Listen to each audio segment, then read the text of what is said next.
In a quiet, cozy town where everyone knew each other and life flowed steadily, there was an ordinary house where a boy named Jake lived. His family had moved here a few years ago, and for Jake, it was a fresh start. The house looked ordinary, but for the boy, it was a world of mysteries and secrets. On that evening when events unfolded, Jake was home alone. His parents, as usual, were busy at work, and the boy was looking forward to spending the evening alone, enjoying moments of tranquility. But something in the air made him feel uneasy, as if something unusual was about to happen. As darkness fell and the streets of the town emptied, Jake began to hear strange sounds coming from deep within the house. At first, he tried to ignore them, thinking it was just the noise of the wind or some animals in the vicinity. But the sounds grew louder and more mysterious, and Jake began to feel fear creeping into his soul. Jake's heart pounded harder when he heard heavy, unnatural footsteps approaching his room. He stood up, clutching his phone tightly, and listened intently to every sound. Suddenly, the door to his room slowly opened, revealing a dark figure in the doorway. Jake felt his blood run cold as the homeless man entered the room. He was clad in dirty rags, his hair tangled in knots, and his eyes gleaming with madness. The boy couldn't move, he just stood there, paralyzed with fear, staring at the specter from his worst nightmare. What made the homeless man intrude into Jake's home? Why his house? These questions swirled in the boy's mind, adding intrigue to an already tense situation. He had no idea what to do, how to react to this unexpected threat, and his mind froze, like frozen ice. However, deep in his fear, Jake found the strength to gather his thoughts and make a decision. He quietly hid under the bed, but at the same time retrieved his mobile phone, ready to dial the police number at any moment. His hands trembled as he dialed the emergency service number, his voice trembling as he described the situation to the operator. Suddenly emerging from under the bed, Jake noticed the homeless man rummaging through his belongings, scattering the contents of the cupboards onto the floor. He was terrified, but resolutely headed for the exit of the room, trying to remain unnoticed. Despite his efforts to remain unnoticed, the homeless man suddenly stopped and looked in his direction. The moment they spent locking eyes seemed like an eternity. Then, the homeless man lunged forward, his eyes gleaming with madness, and Jake knew that something terrible was about to happen. He turned sharply and ran for the exit of the room, his heart beating so loudly that he feared the homeless man would hear it. He struggled to contain a scream of terror when he heard footsteps behind him, but his legs moved forward, guiding him to safety. As Jake burst out of the room, he heard a loud crash, and in the next moment, he felt something heavy collapse on top of him. He fell to the floor and closed his eyes, feeling pain and fear, not knowing what was happening. Waking up from the impact, Jake found himself tied up with a rope and imprisoned in a dark, cold room. He felt horror, knowing that the homeless man must have caught him and captured him before he could leave the house. He realized he was trapped, and his heart beat harder with fear as he realized that the homeless man wouldn't stop until he got to him. The hours seemed like days as Jake sat in his dark cell, awaiting his fate. He struggled helplessly with the ropes, but they were too strong, and he was too weak. In his mind, thoughts swirled about what would happen to him when the homeless man returned. Finally, after endless waiting, the door of his cell swung open, and the homeless man entered. His eyes gleamed with madness, and his face twisted with fear. Jake felt that his end was near, and he was ready to accept it. However, at that moment, something happened. Sounds of sirens and the footsteps of police officers burst into the room. Jake heard voices calling for safety, and he noticed the homeless man recoil, his face expressing horror.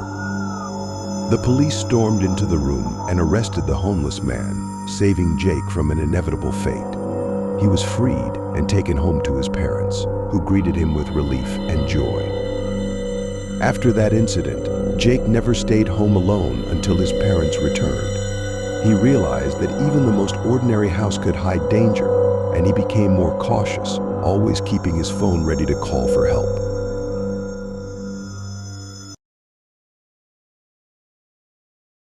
The little boy named Tom lived in an old, abandoned house on the outskirts of the city. His parents had long departed from this world, leaving Tom alone. Neighbors remained silent about the past occupants of the house, and urban legend had it that something sinister dwelled within. Tom spent his days in his small room. He created a world for himself, full of fantasies and games. But every night when darkness fell, strange things would happen in the house. Furniture would move on its own, shadows in the corners of the room would take on strange shapes, and the walls emitted inexplicable noises. Tom was never afraid. He had grown accustomed to these peculiarities and even found some pleasure in them. However, one day, when he returned from school, he noticed that the door to his room, which he had locked, was wide open. He hurried inside and found his toys scattered all over the room, with strange symbols drawn on the walls. Tom sensed that something was amiss. All his previous games and fantasies seemed insignificant compared to what was happening in the house. He began to explore every corner of the house but found no traces of intruders. Fear began to grip his soul. In the evening, as Tom lay in his bed, he heard a creaking step on the floor. He scanned the room and saw a dark figure standing in the dark corner. His heart skipped a beat. He tried to scream, but only an incomprehensible whisper escaped his throat. The dark figure approached the bed and leaned over the boy. It was clad in black, twisted garments, with its face concealed by a hood. Tom stared at the figure in horror. Then his eyes met the eyes of the figure, and he realized it was his own reflection. The boy was terrified. He realized that all these strange occurrences were caused by his own imagination. The reflection began to slowly approach him, and he felt his own body paralyzed with fear. But then, in the doorway, appeared a neighbor named Jack. He had heard the noise and decided to check what was happening. Jack saw the boy paralyzed with fear and immediately understood the situation. "It's okay, Tom," Jack said. "All these strange things, they're just your fantasies. Believe in yourself, and they will disappear." Tom regained his composure and felt the fear giving way to determination. He opened his eyes and realized that the reflection had disappeared, and the room was now brightly lit. Since then, Tom was no longer afraid. He found strength within himself and began to change his world. He continued to play and fantasize, but now he knew that his fantasies could be a source of power, not fear. Tom was no longer alone in his house. He realized that his own imagination was his companion and protector. He began to write stories about his adventures and creations, and his tales began to capture the hearts of many readers. Thus ended the terrifying story of the boy alone in the house. And it vividly demonstrated that what mattered most was self-confidence and belief in one's own abilities.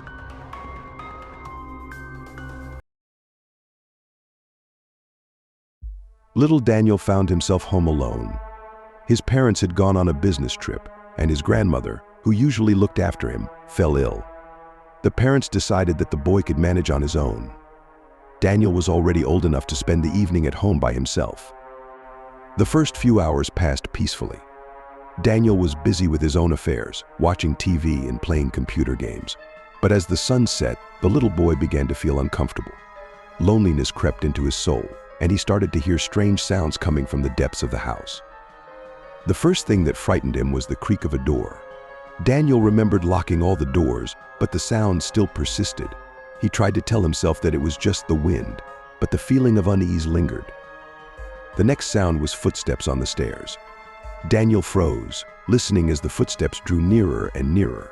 He assumed it was his parents returning early, and he felt relieved. But when the bedroom door swung open, the boy saw a strange man in a black cloak. Daniel's heart skipped a beat. He desperately tried to understand who this was and what he wanted. In the darkness, the boy couldn't make out the man's face, but his eyes gleamed with malice. The man approached Daniel and spoke in a low, hoarse voice. "You shouldn't have been left alone, boy. You never know what might happen, and now you'll pay for your mistake." Fear gripped Daniel. He realized he was trapped, and the man had no intention of leaving. He tried to scream, but his voice caught in his throat. The man came closer, drew a knife, and slowly approached the boy's wide-open eyes. At the last moment, Daniel remembered he had a phone. He pulled it out of his pocket and dialed the police. But when he put the phone to his ear, all he heard was noise and strange sounds. "You'll never be able to call for help," boy, the man said, gently taking the phone from Daniel's hands. "You'll stay here alone, and no one will come to your aid." The boy realized he had lost his last hope for rescue. He closed his eyes and waited for the knife to end him. But suddenly, the sound of the doorbell rang out.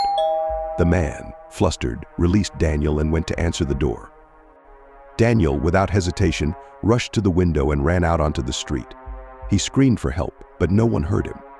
The man, realizing his plan had failed, never left the house. Daniel realized the masquerade was just beginning. The man turned out to be part of a large organization involved in child abduction. He intended to use the boy in his dark plans, but Daniel managed to escape his greedy hands. But now Daniel was cursed. He knew too much about the activities of this dangerous group. The boy lived in constant fear. He decided he must remain vigilant and trust no one. The police began an investigation, but the organization was very well organized. They kept an eye on Daniel, sent him threats, and even tried to abduct him again. But one day, Daniel disappeared. No one knew where he had gone. The police couldn't find any evidence or clues. The organization won and continued its dangerous activities. Thus ended the story of the boy who was left alone at home. With no happy ending or hope for salvation, he became a victim of the dark organization, and his fate remained unknown. The boy disappeared without a trace, and no one knew what happened to him. His disappearance remained a mystery to the locals, the story left unanswered. The boy's parents desperately searched for him, but to no avail. The dark organization continued its sinister deeds, and the world remained oblivious to the cunning threats that awaited it. It's unknown what happened to the boy, but his disappearance served as a reminder to everyone that evil is always present in the world and ready to seize innocent victims.